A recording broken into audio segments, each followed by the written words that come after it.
Hello everyone, आप सभी लोग कैसे हैं? आई होप आप लोग स्वस्थ होंगे, मस्त होंगे और अपनी पढ़ाई लिखाई बेहतरीन रूप से कर रहे होंगे।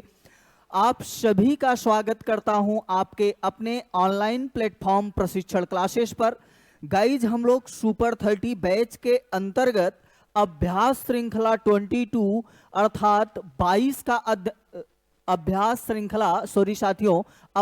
श्रृंखला 23 अर्थात 23 का अध्ययन कर लिया गया था। आज का जो हमारा अभ्यास श्रृंखला होने वाला है वह अभ्यास श्रृंखला 24 होने वाला है। तो आज का जो हमारे टॉपिक था 23 में हम लोगों ने समभारिक, समस्थानिक, सम न्यूट्रॉनिक, सम इलेक्ट्रॉनिक के बारे में समझा गया था, उसके PYQs के बारे में देखा गया और उसके कॉन्सेप्ट को देखा गया। उसी प्रकार से आज हम लोग हर दिन की तरह हमारा अभ्यास श्रृंखला जो 24 है, इसका जो टॉपिक है वो बहुत प्यारा सा टॉपिक है जो आपके दैनिक जीवन में खूब प्रयोग में आता है। तो क्या है हमारे साथियों? तो अम्ल, क्षार, लवण अर्थात एसिड, बेस या साल्ट कह सकते हैं। तो मेरे साथियों, आज देखा जाएगा अम्ल किसे कहते हैं, क्षार किसे कहते हैं, लवण किसे कहते हैं। तो हर दिन की तरह फिर से आप लोग अपने कॉपी और पेन ले लीजिए और लेकर एकांत में बैठ जाइए, कान में ईयरफोन वगैरह लगा लीजिए ताकि आप लोगों को डिस्टर्ब ना हो। तो आज दिखाते हैं कि अम्ल कैसे अभिक्रिया करता है क्षार से, तो क्या बनता है, तो उसके बारे में एक एक को समझा जाएगा। आइए चलते हैं हम अपने प्रश्न पर और प्रश्न के माध्यम से हम आप लोगों को जो है बढ़िया से कॉन्सेप्ट देते रहेंगे। आइए मेरे साथियों, हमारा प्रश्न क्या कह रहा है? पहला देखा जाए, कह रहा है प्रति अम्लों के बारे में इनमें से कौन सा कथन सही नहीं है। किसकी बात कर रहा है हमारे साथी? तो एंटी एसिड की बात कर रहा है, प्रति अम्ल की बात कर रहा है। तो मेरे साथियों, सही नहीं है। पहले आप लोग इसको क्या कर लेंगे मेरे साथी? अंडरलाइन कर लेंगे। क्या कह रहा है? सही नहीं है। उसके बाद हम लोग एक एक को ऑप्शन को पढ़ा जाएगा और प्रश्न को सॉल्व किया जाएगा। चलिए, जो है कह रहा है प्रति अम्ल अतिरिक्त जठराम्ल को उदासीन करने के लिए उपयोगी होता है। फिर कह रहा है प्रति अम्ल प्रबल अम्ल होते हैं। फिर कह रहा है NaHCO3 एक प्रति अम्ल है। फिर कह रहा है MgOH का होल ट्वाइज अर्थात मिल्क ऑफ मैग्नीशिया एक प्रति अम्ल है। तो हमारे साथियों, जो है इसमें से तीनों बात सही है। हमारा जो है ये भी प्रति अम्ल अतिरिक्त जठराम्ल को उदासीन करने के लिए उपयोगी होता है। फिर कह रहा है NaHCO3 एक प्रति अम्ल है, ये भी बात सही है। फिर कह रहा है MgOH एक प्रति अम्ल है, ये भी सही कह रहा है। तो कौन सा सही नहीं है हमारे साथी? तो हमारा राइट आंसर क्या हो जाएगा? ऑप्शन नंबर बी, प्रति अम्ल एक प्रबल अम्ल नहीं होता है हमारे साथियों। तो ये भी सही था, ये भी सही था। तो इसमें से हमारा राइट आंसर क्या होने वाला है हमारे साथी? Option number B. अगर हम बात करें प्रति अम्ल की मेरे साथियों, तो जब अम्ल, हम किसकी बात कर रहे हैं? जब एसिड किससे अभिक्रिया करता है? बेस से अभिक्रिया करता है। तो किसका निर्माण होता है? तो साल्ट का। किसका मेरे साथी? साल्ट का। और किसका निर्माण होता है? वाटर अर्थात जल का निर्माण होता है।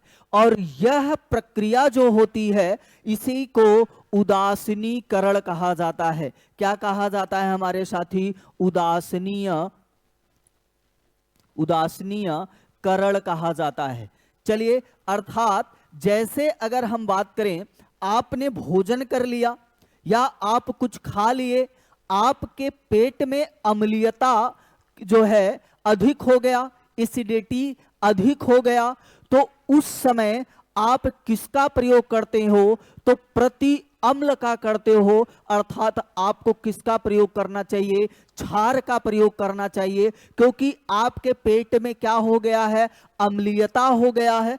क्या हो गया है? अम्लीयता। और जब क्षार आप ग्रहण करोगे तो ये दोनों अभिक्रिया करेंगे तो किसका निर्माण हो जाएगा? साल्ट और जो है जल का। यह प्रक्रिया क्या कहलाता है? उदासीनीकरण कहलाता है।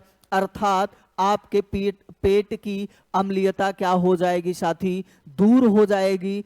MgOH का होल ट्वाइज, इसी को हम लोग क्या कहते हैं? जो है मिल्क ऑफ मैग्नीशिया कहा जाता है। क्या कहा जाता है हमारे साथी? मिल्क ऑफ मैग्नीशिया कहते हैं। और अगर हम बात करें इनो, आप लोग पीते होंगे, इनो का मुख्य कार्य क्या होता है?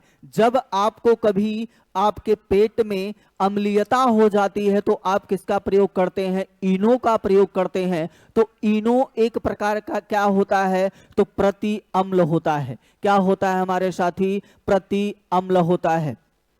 अर्थात मैग्नीशियम हाइड्रा ऑक्साइड भी एक प्रकार का क्या होता है? प्रति अम्ल होता है। आइए थोड़ा से अम्ल के बारे में भी जाना जाता है और क्षार के बारे में भी जाना जाता है और लवण के बारे में भी जाना जाता है। अगर हम बात करें अम्ल किसे आप कहेंगे? अगर हम बात करें, एक साइड हम कर लेते हैं मेरे साथियों अम्ल, अर्थात अगर हम बात कर लें एसिड, दूसरे तरफ अगर हम बात करेंगे तो किसकी करेंगे? क्षार, अर्थात हमारे साथी बेस की बात किया जाएगा। एक वैज्ञानिक थे आरहेनियस। कौन थे मेरे साथियों? एक वैज्ञानिक थे आरहेनियस। आरहेनियस महोदय ने,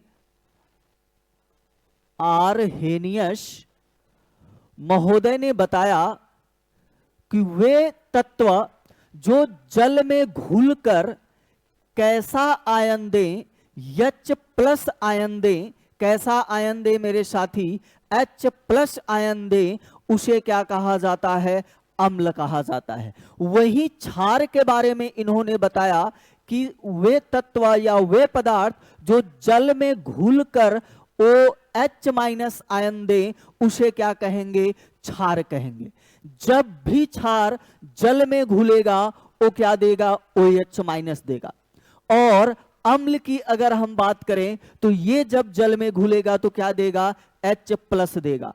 अगर हम बात करें अम्ल की अगली विशेषता की तो ये विद्युत का, किसकी बात कर रहे हैं मेरे साथी? यह विद्युत का सुचालक होता है। क्या होता है हमारे साथियों? यह विद्युत का सुचालक होता है। क्या होता है मेरे प्यारे साथी? विद्युत का सुचालक। अगली अगर हम विशेषता की बात कर लें तो जब कभी भी जो है एसिड किससे मिले? बेस से अभिक्रिया करता है तो हमेशा नमक और अर्थात साल्ट, एक मिनट मेरे प्यारे साथी,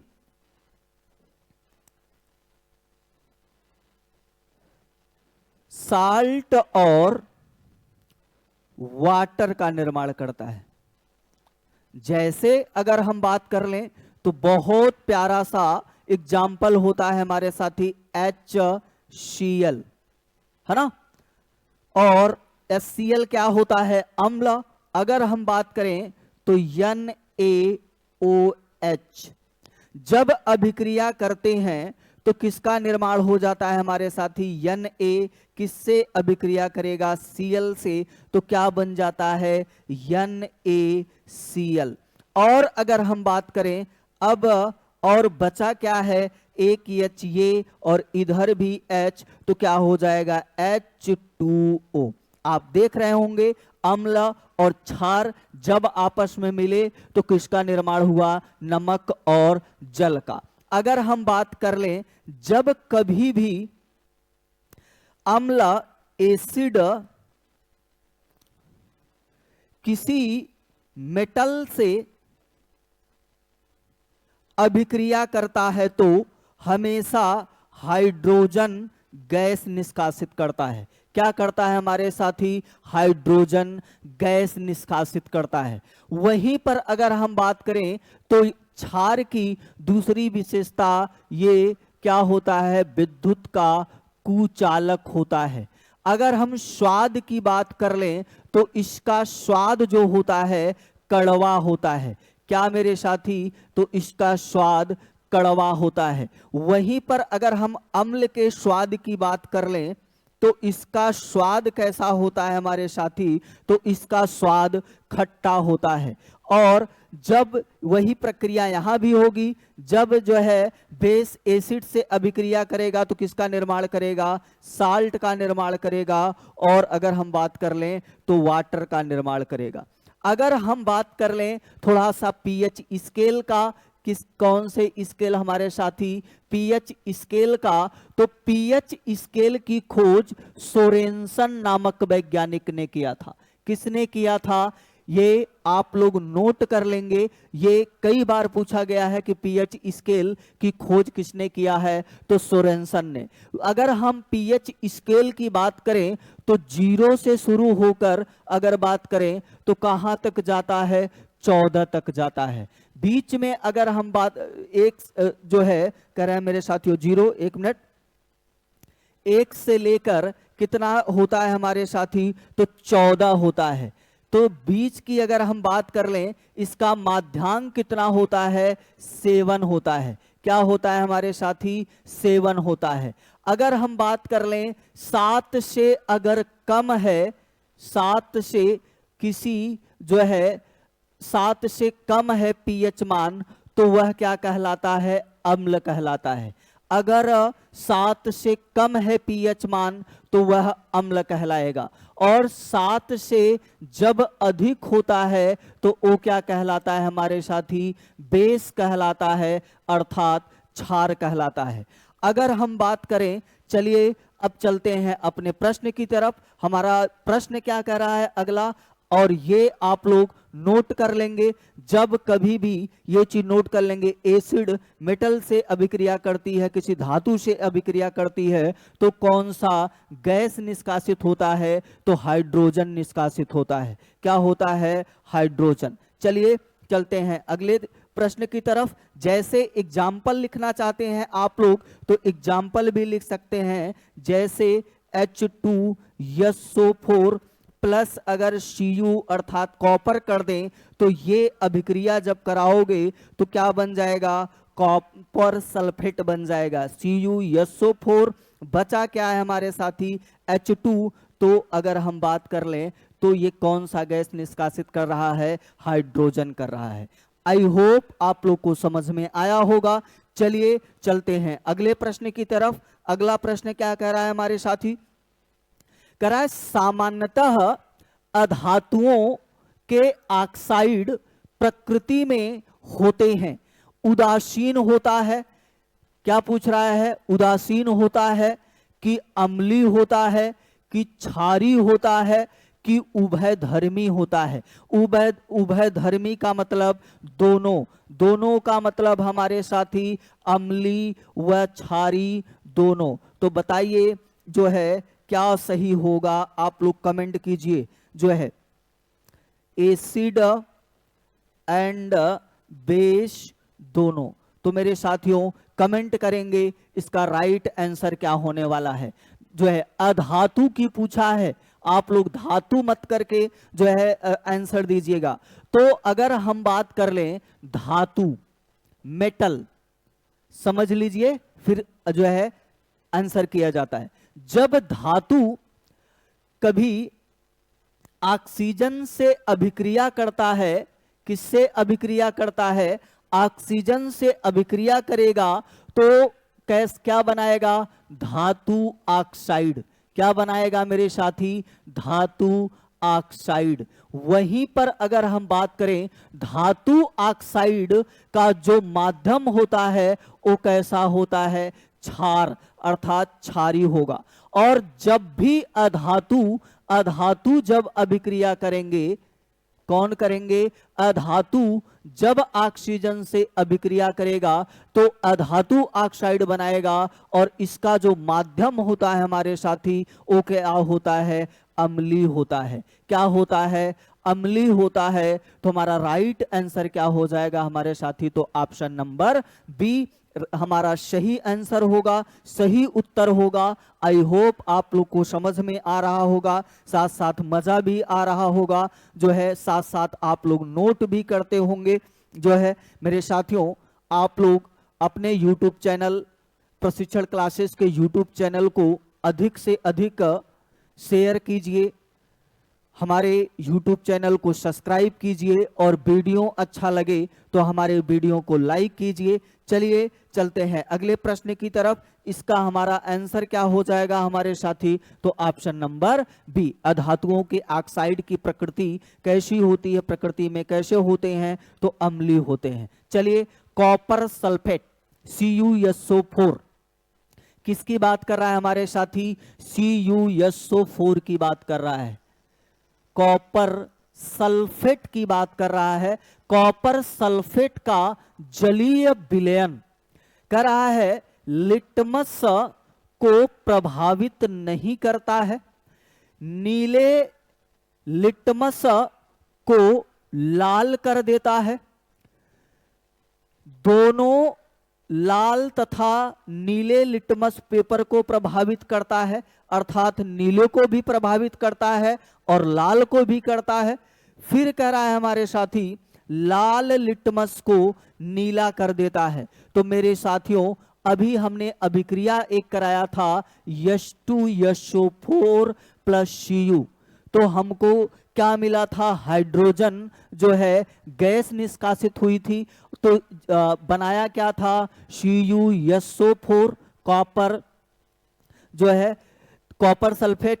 तो मेरे साथियों, अब अगर हम बात करें तो इसका राइट आंसर क्या होगा बताइए? ये क्या है? ये अम्ल होगा। क्या होगा हमारे साथी? अम्ल हो जाएगा। और अगर जब ये अम्ल हो जाएगा तो नीले लिटमस पेपर को क्या कर देता है? लाल कर देता है। हमारा राइट आंसर क्या हो जाएगा हमारे साथी? Option number B. आइए थोड़ा सा लिटमस पेपर की बात कर लिया जाता है।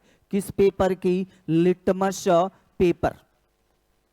जो अम्ल होता है मेरे साथियों, साथी एक पेज लेते हैं, लिटमस पेपर के बारे में थोड़ा सा समझ लिया जाए। लिटमस पेपर किसकी किसकी यहां पर बात हो रही है? तो अम्ल और क्षार की। अम्ल अर्थात एसिड, और दूसरी अगर हम बात कर लें तो क्षार अर्थात किसकी बात हो रही है हमारे साथी? तो बेस का हो रहा है। किसका हो रहा है? बेस का। अम्ल हमेशा नीले लिटमस को कैसा करेगा हमारे साथी? तो लाल करेगा। हमेशा अम्ल क्या करता है? नीले लिटमस पेपर को क्या करता है? लाल करता है। क्षार की अगर हम बात कर लें तो ये लाल लिटमस पेपर को क्या करता है हमारे साथी? तो नीला करता है। क्या करता है? नीला करता है। अब अगर हम बात कर लें लिटमस पेपर, बार बार लिटमस पेपर की जो है बात चल रही है, तो ये किससे प्राप्त होता है? आप लोग कमेंट करेंगे किससे प्राप्त होता है? तो लाइकेन से प्राप्त होता है। किससे प्राप्त होता है हमारे साथी? लाइकेन से प्राप्त होता है। किस लाइकेन से प्राप्त होता है मेरे प्यारे साथियों? तो रोसेला। कौन सा लाइकेन? रोसेला नामक लाइकेन से हमें क्या प्राप्त होता है? Litmus paper. और यह एक सूचक के रूप में कार्य करता है। सूचक के रूप में अगर हम बात कर लें तो हल्दी भी करती है। हल्दी भी एक क्या है हमारे साथी? तो सूचक है। हल्दी हो गया, फिनाफ्थलीन हो गया, फिनाफ्थलीन, मेथिल ऑरेंज, मेथिल ऑरेंज, एक मिनट मेरे साथियों, मेथिल ऑरेंज, मेथिल ऑरेंज, लौंग, ये सब अगर हम बात कर लें तो सूचक का कार्य करता है। और फिनाफ्थलीन की अगर हम बात कर लें तो ये एस्टेट, यस्टेट अर्थात कौन सा एस्टेट, तो बीपीएससी, बिहार के एस्टेट में पात्रता परीक्षा में ये प्रश्न आया हुआ है और रेलवे में जो है आया हुआ है। फिनाफ्थलीन किसके लिए कार्य किया जाता है, किसका प्रयोग किसके लिए किया जाता है, तो सूचक के रूप में। हल्दी भी सूचक के रूप में। मेथिल, यहां पर मेरे साथी गलत लिखा गया है, मेथिल कर लीजिएगा। मेथिल ऑरेंज भी एक सूचक के रूप में कार्य करता है। लौंग भी एक सूचक के रूप में कार्य करता है। लिटमस पेपर भी सूचक के रूप में कार्य करता है। लिटमस पेपर कहां से प्राप्त किया जाता है, तो लाइकेन से प्राप्त किया जाता है। लाइकेन, किस लाइकेन से, तो रोसेला नामक लाइकेन से प्राप्त किया जाता है। अम्ल जो होता है नीले लिटमस पेपर को लाल करता है। क्षार क्या करता है, लाल लिटमस पेपर को क्या करता है हमारे साथी, नीला करता है। आई होप आप लोग को समझ में आया होगा और आप लोग नोट भी कर लिए होंगे। चलिए चलते हैं अगले प्रश्न की तरफ मेरे साथियों। अगला प्रश्न क्या कह रहा है, कह रहा है प्रबल अम्ल के संबंध में निम्नलिखित में से कौन सा कथन गलत है। निम्नलिखित में से कौन सा कथन गलत है, इसको अंडरलाइन करेंगे और फिर एक एक प्रश्न का आंसर को पढ़ा जाएगा। कह रहा है प्रबल अम्ल अन्य पदार्थों जैसे धातु कार्बोनेट और धातु हाइड्रोजन कार्बोनेट के साथ बहुत तेजी से अभिक्रिया करते हैं। आगे कह रहा है हाइड्रोक्लोरिक अम्ल HCl, सल्फ्यूरिक अम्ल, नाइट्रिक अम्ल प्रबल एसिड हैं। एसिड का मतलब मेरे साथी वही प्रबल अम्ल है। ठीक, फिर कह रहा है अम्ल वह रासायनिक पदार्थ होते हैं जिनके स्वाद नमकीन होता है। क्या कह रहा है, अम्ल वह रासायनिक पदार्थ होता है, कैसे स्वाद की बात कर रहा है मेरे साथी, नमकीन स्वाद का बात कर रहा है। अगला कह रहा है सभी खनिज अम्ल प्रबल अम्ल होते हैं। किसकी बात कर रहा है, सभी खनिज अम्ल प्रबल अम्ल होते हैं। और ये बताइए अभी हम लोग किसकी बात किए थे, अम्ल की बात किए थे और किसकी बात किए थे हमारे साथी, क्षार की बात किए थे। स्वाद मैंने कैसा बताया था इसका, तो इसका स्वाद खट्टा बताया था और इसका स्वाद क्या बताया था, कड़वा बताया था। तो बताइए क्या जो है अम्ल का स्वाद नमकीन होता है क्या, तो हमारा राइट आंसर कौन सा हो जाएगा, ऑप्शन नंबर सी हमारा राइट आंसर होगा। अम्ल का स्वाद नमकीन ना हो करके अगर हम बात करें कैसा होता है हमारे साथी, खट्टा होता है। नमकीन की अगर बात कर लें, नमकीन का स्वाद किसका होता है, तो आपके रक्त या जिसे आप क्या कहते हैं मेरे साथी, रुधिर का स्वाद जो होता है वो क्या होता है, नमकीन होता है। आई होप आप लोग को समझ में आया होगा। चलिए चलते हैं अगले प्रश्न की तरफ। अगला प्रश्न क्या कह रहा है मेरे साथी, कह रहा है सोना को घोल सकता है, सोना को घोल सकता है। इसमें किसमें इतनी कैपेसिटी है कि सोने को घोल सकता है, अर्थात सोने को गला सकता है। आपसे यही पूछा है कि सोने को कौन घोल सकता है या गला सकता है। कह रहा है ग्लिसरीन, फिर कह रहा है petroleum ether, methanol, aqua regia, अम्लों का राजा। एक्वा रेजिया को हम लोग क्या कहते हैं, अम्लों का राजा कहा जाता है। क्या कहा जाता है हमारे साथी, अम्लों का राजा।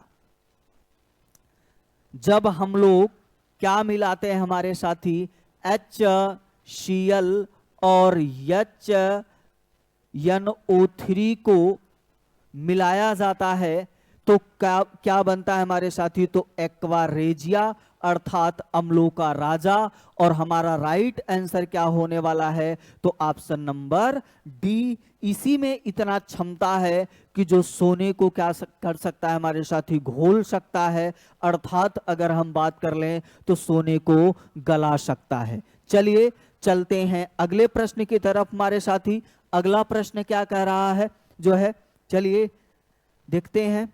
कह रहा है सांद्र नाइट्रिक अम्ल HNO3 की बात कर रहा है। किसकी बात कर रहा है मेरे साथी? HNO3 की बात कर रहा है। HNO3 की बात कर रहा है। और सांद्र हाइड्रोक्लोरिक अम्ल और किसकी बात कर रहा है हमारे साथी? HCl की बात कर रहा है। अम्ल का फिर खाली स्थान के अनुपात में मिश्रण एक्वा रेजिया कहलाता है। तो मेरे साथियों अभी तो बताया था जब कौन मिलते हैं? HNO3 और क्या मिलता है? HCl मिलता है तो क्या बन जाता है? Aqua regia. एक्वा रेजिया का मतलब हमारे साथी अम्लों का राजा इसे बोला जाता है। क्या बोला जाता है? अम्ल का राजा बोला जाता है। तो अगर हम बात कर लें तो जब HNO3 और HCl को 3:1 में मिलाया जाता है तो क्या बन जाता है? अम्लों का राजा अर्थात एक्वा रेजिया बन जाता है। तो कितने की अनुपात में मेरे साथियों? तो 3:1। आई होप आप लोग को समझ में आया होगा। और इसमें इतनी क्षमता होती है कि ये सोने को गला सकता है। क्या कर सकता है? गला सकता है। HCl की अगर हम बात करें मेरे साथी, किसकी बात कर लें? HCl एक प्रबल अम्ल होता है। कौन सा अम्ल होता है हमारे साथी? तो प्रबल अम्ल होता है। और ये आपके अमाशय अर्थात स्टमक में भी पाया जाता है। अब सोचिए स्टमक में पाया जाता है कैसे? हमारे बिना जो है अमाशय को क्षतिग्रस्त किए हुए हमारे डाइजेशन में भी भाग लेता है। चलिए थोड़ा से प्रबल अम्ल और दुर्बल अम्ल के बारे में जाना जाता है। आइए किसके बारे में जानना है? अम्ल। कौन सा अम्ल? प्रबल अम्ल और दुर्बल अम्ल। अभी क्षार को भी देखा जाएगा। प्रबल अम्ल और दुर्बल अम्ल। मेरे प्यारे साथियों आप लोग कमेंट कीजिए और हमको बताइए दुर्बल का मतलब क्या होता है। हम लोग कॉलेज के दिनों में जब पढ़ने लिखने में कमजोर हुआ करते थे तो सर या गुरुजी कहते थे बड़े पढ़ने लिखने में बड़ा दुर्बल है। दुर्बल का मतलब क्या होता है हमारे साथी? कमजोर। क्या होता है? कमजोर। और वहीं पर अगर हम प्रबल की बात कर लें तो प्रबल का मतलब होता है मजबूत। तो कमजोर मजबूत, कौन कमजोर मजबूत? अम्ल की बात कर रहा है। और हमने बताया जब पीएच मान 7 से, किससे हमारे साथी? 7 से कम होता है तो वह क्या होता है? अम्ल होता है। क्या होता है साथी? अम्ल होता है। आप लोग मैथ को बढ़िया से पढ़े होंगे, सर आपको पढ़ाए होंगे। अगर 7 का माध्यांक निकालेंगे तो अगर हम बात करें तो 3.5 आएगा। क्या आएगा हमारे साथियों?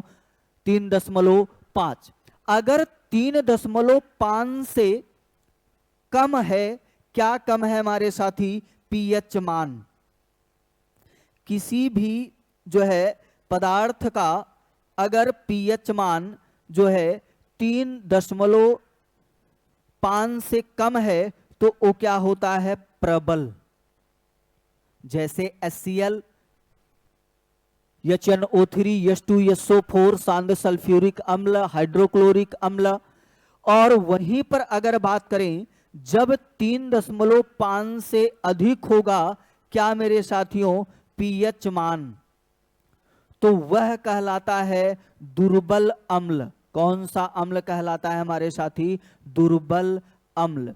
जैसे आप पाठ्यांक 14 पीएच स्केल 14 से 1 की तरफ आते जाएंगे, वैसे वैसे हाइड्रोजन की सांद्रता क्या होती जाती है? बढ़ती जाती है। तो 3.5 जब 14 से इधर आते जाएंगे, जैसे जैसे जितने कम आएंगे उतने हाइड्रोजन की सांद्रता क्या होती है? बढ़ती जाती है। ठीक, वहीं पर पीएच, एक मिनट मेरे साथियों, pH value, pH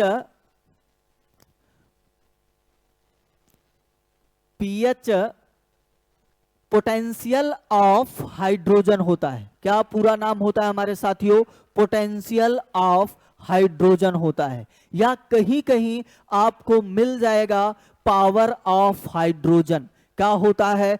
power of hydrogen. और मेरे साथियों, कभी आपसे पीएच जो है, पीएच का यसाई मात्रक पूछ दे, तो पीएच का यसाई मात्रक जो होता है वो क्या होता है हमारे साथियों? तो शक्ति होता है। क्या होता है? शक्ति होता है। नोट कर लेंगे। तो हमने क्या बताया? 3.5 से कम पीएच मान तो प्रबल अम्ल, और 3.5 से अधिक जो है तो क्या? दुर्बल अम्ल। और उसी प्रकार से क्षार का भी कहानी है कि जो है ये कितना होता है? 7 से अधिक होता है। तो जितना अगर हम बात करें कम होगा, जैसे 7.2 या 8 तक अगर हम बात कर लें, जो है 9 तक बात कर लें, तो जितना कम पीएच मान रहेगा वो क्या हो जाएगा? प्रबल क्षार। और जैसे जैसे पीएच वैल्यू बढ़ती जाएगी वो क्या हो जाएगा? दुर्बल क्षार हो जाएगा। आई होप प्रबल क्षार और दुर्बल क्षार आप लोगों को समझ में आ गया होगा। पीएच स्केल की खोज किसने किया था? सोरेनसन महोदय ने किया था। पीएच का यसाई मात्रक क्या होता है? तो शक्ति होता है। क्या होता है? शक्ति होता है हमारे साथियों। चलिए चलते हैं अगले प्रश्न की तरफ। अगला प्रश्न क्या कह रहा है हमारे साथियों? उसको देखा जाता है। कह रहा है इनमें से कौन सा विलयन, अभी समझाया था और आप लोग तुरंत कमेंट करेंगे, इनमें से कौन सा विलयन पीएच पेपर को नीला कर देगा? तो कह रहा है सोडियम हाइड्रा ऑक्साइड। जल्दी बताइए, सोडियम हाइड्रा ऑक्साइड। अगला कह रहा है जठर रस, नींबू का रस, हाइड्रोक्लोरिक अम्ल। चलिए बताइए कौन सा नीला करेगा, अर्थात लाल विलयन पीएच पेपर को नीला करेगा। अर्थात मेरे साथियों, लाल से किधर की बात कर रहा है? नीला करने की बात कर रहा है। क्या, कौन सी बात कर रहा है मेरे साथी? नीला करने का। तो जल्दी आप लोग कमेंट कीजिए। इतना आप लोगों को समझा भी दिया कि लाल से नीला की बात हो रही है। लाल से किधर की बात हो रही है? नीला का। और अभी तो हमने बताया था जो है अम्ल, जो अम्ल होते हैं वो नीले को क्या करते हैं हमारे साथी? क्या करते हैं? नीले को लाल करते हैं। नीले को लाल करते हैं। और जो क्षार होता है हमारे साथियों, वो क्या करता है? वो लाल को क्या करता है? नीला करता है। क्या करता है हमारे साथी? नीला करता है। तो बताइए सोडियम हाइड्रा ऑक्साइड अर्थात किसकी बात कर रहा है? NaOH की बात कर रहा है। जठर रस, गैस्ट्रिक जूस, और जठर रस में आप लोग पढ़े होंगे जो है जठर रस की अगर बात किया जाए तो HCl पाया जाता है। और HCl एक प्रकार का क्या होता है हमारे साथी? अम्ल होता है। नींबू का रस, नींबू के रस में आप लोग पढ़े होंगे एसिटिक, कौन सा हमारे साथियों? एसिटिक अम्ल पाया जाता है। कौन सा पाया जाता है? एसिटिक अम्ल पाया जाता है। फिर इधर कह रहा है हाइड्रोक्लोरिक अम्ल अर्थात HCl की बात कर रहा है। किसकी बात कर रहा है हमारे साथी? HCl की बात कर रहा है। तो बताइए हमारा राइट आंसर क्या होगा? आप लोग समझ भी गए होंगे कि क्या होगा मेरे साथियों। तो सोडियम हाइड्रा ऑक्साइड अर्थात NaOH होगा। क्यों होगा? क्योंकि यह क्षार है। क्या है हमारे साथी, क्षार है। और बाकी सब अगर हम बात कर लें तो जो है अम्ल है। इसलिए हमारा राइट आंसर क्या हो जाएगा, ऑप्शन नंबर ए। ठीक, जठर रस जो है, जठर रस में तो ही मेरे साथियों एंजाइम्स भी पाई जाती हैं। जठर रस निकलता कहां से है, तो जठर ग्रंथि से निकलता है। कौन कौन सी एंजाइम पाई जाती हैं, तो मेरे साथियों अगर हम बात कर लें जठर रस में कौन कौन सी एंजाइम पाई जाती है, तो पेप्सिन पाई जाती है। कौन सी पाई जाती है, पेप्सिन। और दूसरी अगर बात कर लें तो लाइपेज पाई जाती है, लाइपेज। और यहीं पर HCl पाया जाता है, म्यूसिन पाया जाता है। क्या पाया जाता है, म्यूसिन। पेप्सिन किसका पाचन करता है हमारे साथी, तो प्रोटीन का पाचन करता है। लाइपेज अगर हम बात करें तो वसा का पाचन करता है।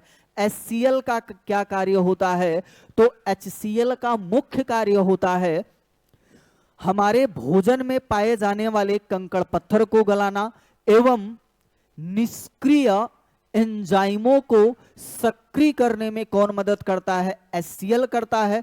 और हमारे भोजन के माध्यम को क्या बनाता है हमारे साथी, तो अम्लीय बनाता है। क्या बनाता है, अम्लीय बनाता है।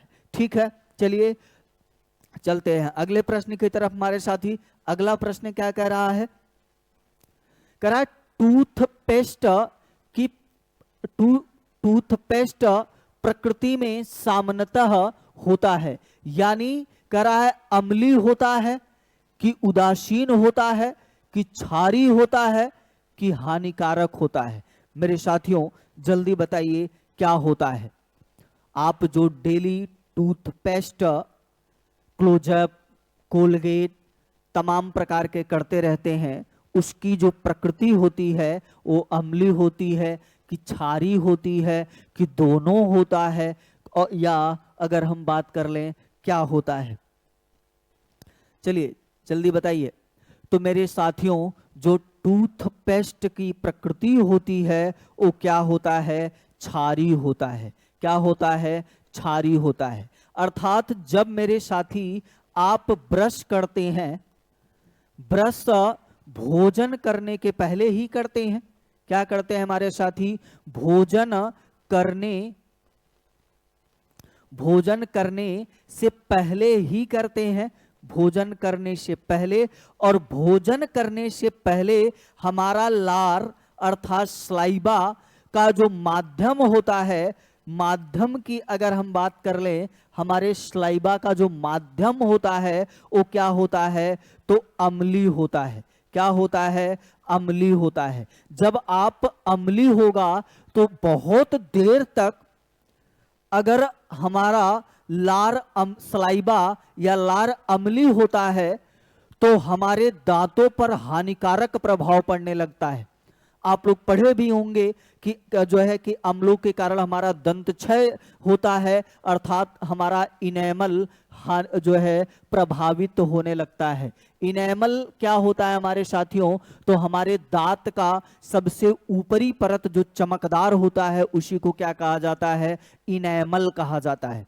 क्या कहा जाता है, इनेमल। तो जब आप ब्रश कर लेते हैं तो हम जो है उस टूथपेस्ट का माध्यम कैसा होता है, क्षारी होता है। तो आपका जो मुख का जो माध्यम बन जाता है कैसा बन जाता है, क्षारी बन जाता है। कैसा बन जाता है, क्षारी। तो आई होप जो आप टूथपेस्ट का प्रयोग करते हैं, कोलगेट, क्लोजअप, किसी भी कंपनी का प्रयोग करते हैं, उसका माध्यम कैसा होता है हमारे साथी, क्षारी। हमारा option number C right answer होगा। चलिए चलते हैं अगले प्रश्न की तरफ। करा निम्नलिखित में से कौन सा क्षार का गुण नहीं है, भैया इसको अंडरलाइन कर लेंगे मेरे प्यारे साथियों, गुण नहीं है। किसकी बात कर रहा है, क्षार की बात कर रहा है, बेस की बात कर रहा है। आइए देखते हैं।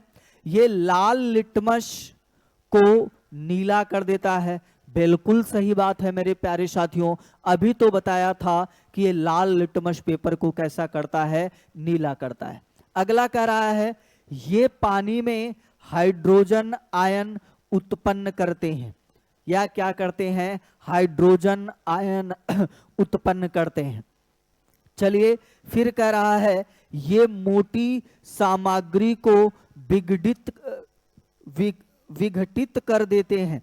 फिर कह रहा है ये फिसलन युक्त साबुन जैसे होते हैं। बिल्कुल सही, ये साबुन के जैसे चिपचिपे होते हैं। तो इनमें से हमारा राइट आंसर क्या होगा हमारे साथियों, जल्दी बताइए। ये पानी में हाइड्रोजन आयन उत्पन्न करते हैं, या ये मोटी सामग्री को विघटित कर देते हैं, या ये फिसलन युक्त साबुन जैसे होते हैं, या ये लाल लिटमस पेपर को नीला कर देते हैं। तो जल्दी कमेंट कीजिए। इन सभी पर हम चर्चा कर चुके हैं जो है।